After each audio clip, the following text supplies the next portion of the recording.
La magia de la inocencia. Con tan solo 12 años, Carrasquito ya tenía una idea que pondría a vivir bueno a todos los de la familia. En el aire sentía ese aroma que todos algún día esperamos oler, el olor a ser ricos. Corriendo llegó a la casa, azotó la puerta, voló hasta la cocina, tomó una olla y puso agua, aceite, sal y agregó unas monedas que le había ganado a sus compañeritos de la escuela haciendo trampa jugando al tute. En esas llega Ernestina a la cocina y al verlo tan agitado le pregunta: ¿y ahora qué locura se te ocurrió a vos, mi chiquito? Espere y verá, negra, que ahora es que vamos a tener plata como arroz. ¿Y cómo es que hace plata como arroz este berraco? Mi nombre es Andrés Felipe Toro Carvalho. Siempre me han gustado mis dos apellidos y poner a mi mamá ahí siempre porque creo que ella tiene una parte muy importante en la parte de la concepción y del nacimiento. Yo soy antioqueño y soy más paisa que la arepa, por eso tengo esa especie de estilo a la hora de escribir, soy muy paisa y el libro que acabo de escribir es precisamente rindiéndole homenaje a esa cultura a la cual pertenezco. Nací, crecí aquí, ese ha sido siempre pues como mi pueblo y el lugar en el que me he desarrollado como ser humano, como persona. Amo la literatura desde pequeño. Siempre quise ser contador de historias, por alguna razón y por falta de conocimiento no estudié literatura o letras cuando era el momento y terminé guiándome por el mundo de la publicidad. Me convertí en contador de historias de otro tipo en ese caso. Sin embargo, siempre tuve la curiosidad por la literatura y he hecho muchos cursos desde que estaba adolescente, desde que era niño. Me convertí también en guionista para televisión, radio y teatro. Contar historias es lo mío, por eso lo he querido hacer siempre. Fui o he sido profesor de comunicación durante más de 12 años en dos universidades de la ciudad de Medellín, la Universidad de Medellín como tal puntualmente y en la Universidad Ideas de Itagüí. Y la pasión por la literatura siempre ha sido una constante. Tengo el privilegio de escribir para un periódico que se llama el periódico Poblado Life. Hace poquito me convertí en el director del mismo. Ahí escribo sobre gastronomía y turismo, que son otras de esas líneas que me han apasionado mucho.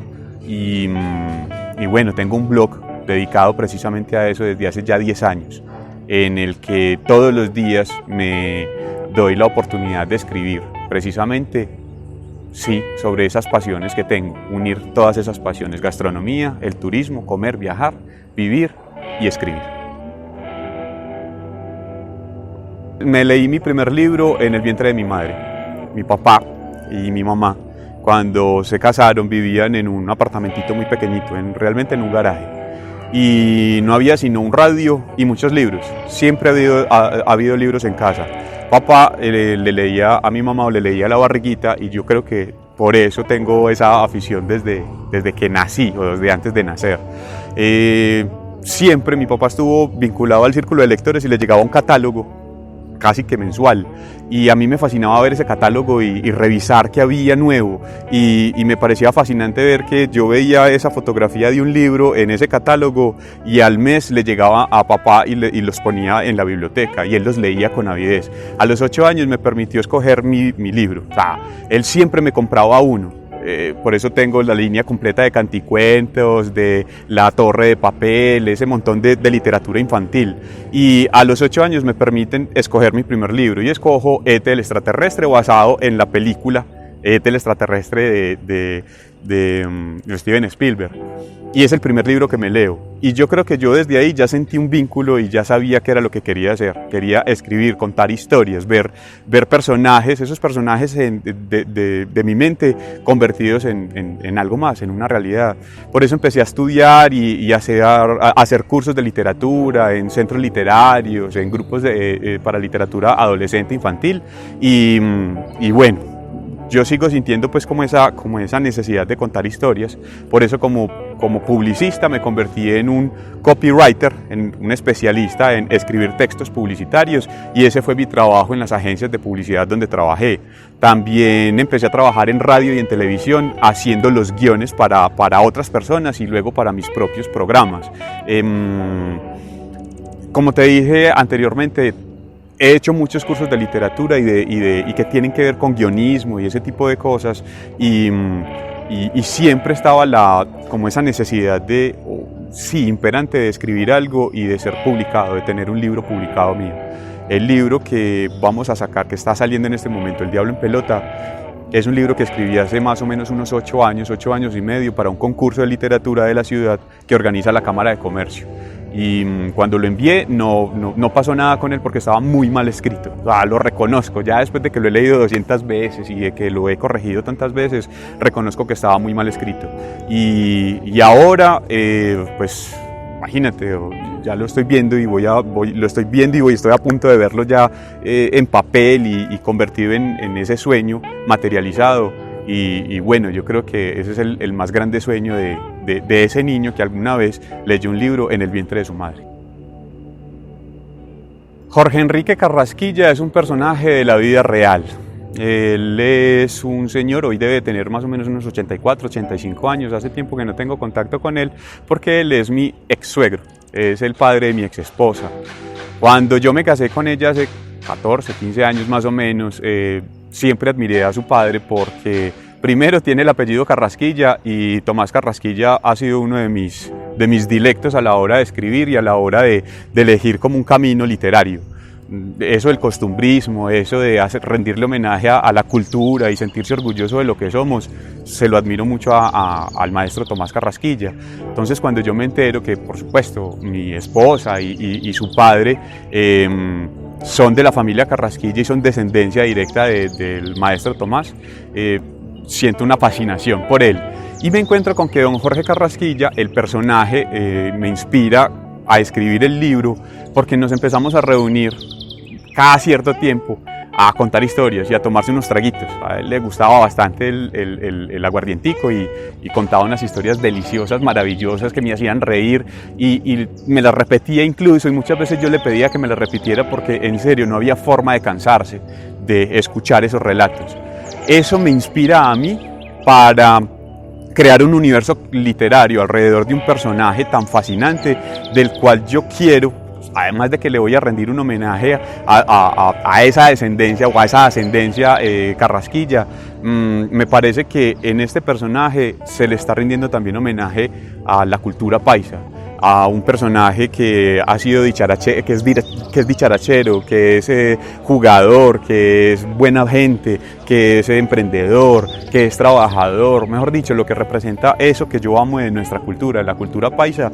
Y bueno, un día cualquiera, después de una conversación de esas, entre traguito y traguito, le pedí el permiso y le dije: don Jorge, ¿usted me va a permitir algún día escribir estas historias? Y me dijo: claro que sí, y el día que salgan nos tomamos un traguito. Entonces eso es otra de esas cosas que estoy esperando que pase con él. Sueños de brujo. Esa noche Carrasquito se acostó con la maquinita de hacer sueños muy activa, pues recién le habían contado el cuento que escribió su tío Tomás sobre un niño que quería ser brujo y que, tratando de volar, terminó entre unos marranos. Mientras cerraba los ojos para dormir, se imaginó siendo un brujito, pero de los buenos. Al día siguiente le contó a su mamá un sueño extraño que tuvo sobre gusanos gigantes que se tragaban a la gente. ¿Serán sueños de brujo, mamá? Hoy, más de medio siglo después, esperando el metro en la estación Poblado, recordó el sueño. Tenía razón.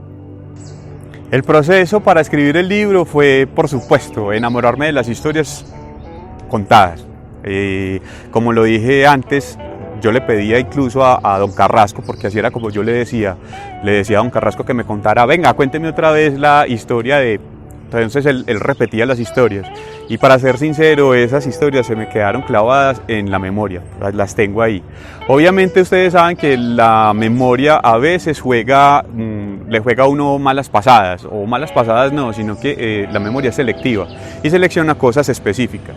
Entonces, a la hora de escribir el libro, yo lo único que hice fue hacer una lista de qué quería escribir y arranqué a escribir. Pues yo tengo una metodología, por supuesto. Yo no me siento a escribir hasta que no sepa cómo va a terminar un cuento.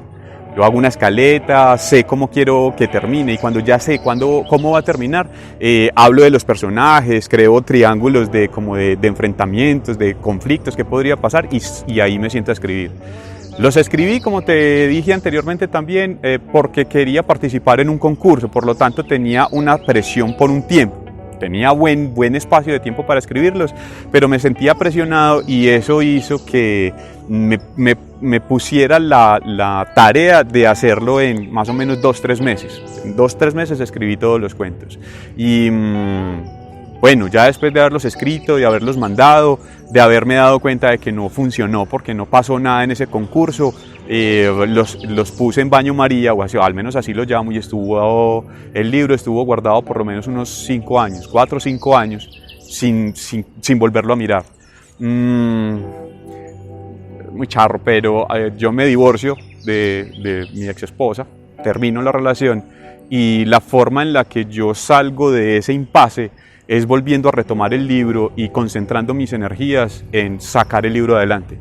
Esa fue una forma como de superar el duelo y me vuelvo a enamorar del libro, lo vuelvo a leer y a releer, lo autoedito, o sea, me empiezo a autoeditar, cambian muchas cosas pero nada en esencia. Y ya cuando lo tengo listo, incluso hago cursos en internet o empiezo a ver videos para automaquetarlo, para hacerlo yo mismo y cuadrar para que el libro quedara como un libro. Tomo la decisión de que es la hora definitiva de sacar el libro adelante. Para eso renuncio a mi trabajo como profesor en la universidad y tomo la decisión de correr por mi sueño a como dé lugar. Y obtuve una respuesta después de que tomé esa decisión. La respuesta la obtuve casi un año después, un año exacto, y ya el libro está vivo, pues, o sea, ya está viviendo. ¿Cómo lo va a recibir la gente? Ya he puesto a prueba varios cuentos y recibo la respuesta que quiero. He generado risas porque la mayoría de los cuentos, que yo creo que todos tienen un final inesperado, la mayoría genera risas y genera carcajadas en las personas y definitivamente el personaje que escogí para escribir el libro, Carrasquito, el diablo en pelota, es un niño muy cansón, fue el camino correcto para lanzarme como escritor y para generar ese punto de recordación en la mente de quien lo lea.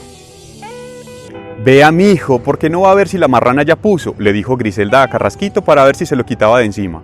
Oigan a esta, si las que ponen son las gallinas, le contestó él muy vivaracho. Entonces, ¿por qué no vas a la esquina a ver si está lloviendo? ¿Cómo así? ¿Y es que puede llover en la esquina y aquí no?, preguntó incrédulo. Claro, vaya, mire y verá.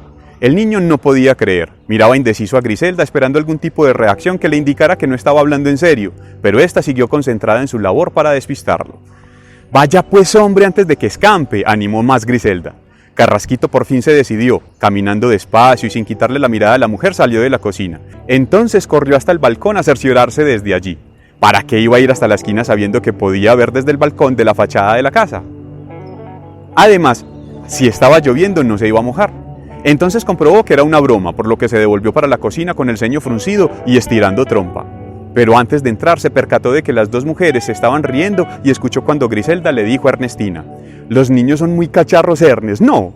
¿Viste cómo salió volado para la esquina a mirar si estaba lloviendo?» «Ay, tan hermoso mi muchacho», dijo la mejor cocinera del mundo tiernamente. «A pesar de ser tan cansón, sigue siendo un niño inocente, tan bello». «¿Cansón?», dijo la amiga de la casa exagerando los gestos. «Pero si es peor que tener una Vitoria debajo del brazo. Por los dientes de morder a Cristo, le digo que prefiero sentarme en un hormiguero de hormigas monas a tener que cuidarlo un día entero. Yo no me explico cómo es que haces vos, querida».